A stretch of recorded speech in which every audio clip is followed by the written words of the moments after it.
Hi, I'm U.S. Senator Chris Coons, Tower Hill class of '81. As you and I already know, Tower Hill is an incredible institution, educating, training, and preparing the next generation of leaders for our state and beyond. Congratulations to Sarah Baker on your historic selection as the 11th head of school, chosen from an international pool of candidates as the first ever internally promoted female head of school and the second internally promoted head of school ever. Your selection is historic. Your talent, your knowledge, your past success leading upper school will serve you well as you now lead the entire Tower Hill community forward.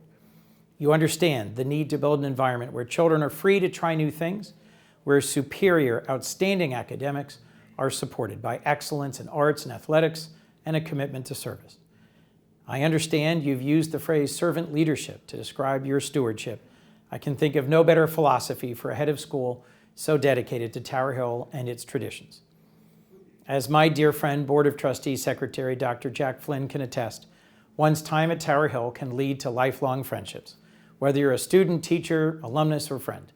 Sarah, who grew up in Philadelphia, has deep roots in this region and has planted more right here in Wilmington. Along with your husband, Scott Adams, and children, Cover and Alice, Sarah, your commitment to Tower Hill and our greater community are palpable and strong. To Sarah Baker and to Tower Hill as a whole, congratulations. The future of this dynamic, tremendous institution is bright and in good hands. Thank you.